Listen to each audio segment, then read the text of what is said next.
Six Flags Great Adventure is one of the premier amusement parks in the Six Flags chain. It is located in Jackson, New Jersey, and as of 2024 has an incredible collection of roller coasters.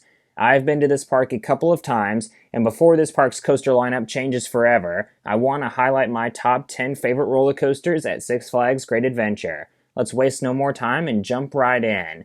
Number 10 is the Dark Knight Coaster, an indoor wild mouse coaster. This one is substantially better than most other Wild Mice because it actually has some nice theming to it. You go fast around the turns, and it has good drops at the end. I really like this Wild Mouse much more than outdoor ones. Number 9 is Skull Mountain, another indoor coaster. Yes, Great Adventure has 2 indoor coasters, which is awesome. This one is by Intamin.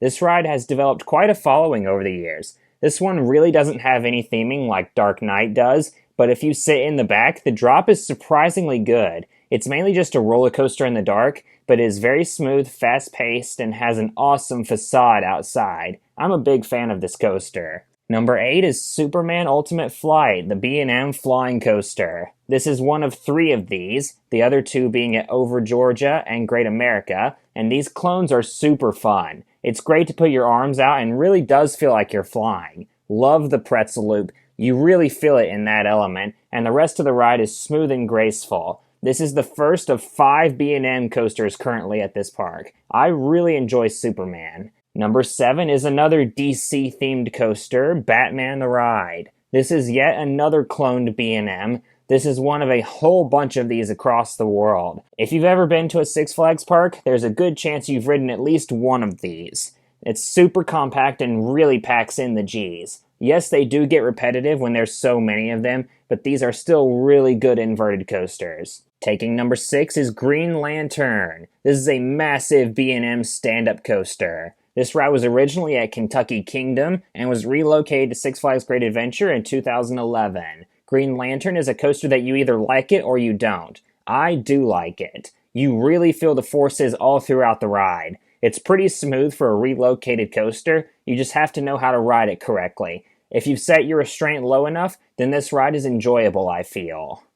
At the halfway mark at number 5 is Medusa. This is the first ever B&M floorless coaster. This model quickly became very popular because of the success of Medusa. There were several more floorless coasters built in the following years, but the original still holds up. Really intense. I've grayed out on this ride before.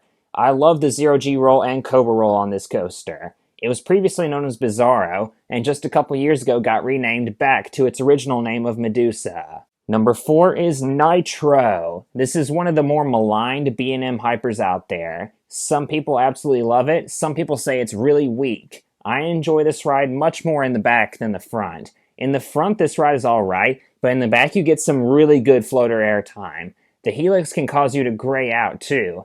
This is a middle-of-the-pack B&M hyper in my opinion. Making the top 3 is Jersey Devil Coaster. This is an RMC Raptor and was the first one to feature the bigger layout as opposed to the more compact layout we had seen prior. I actually only slightly prefer this over Nitro. On a given day they could flip spots.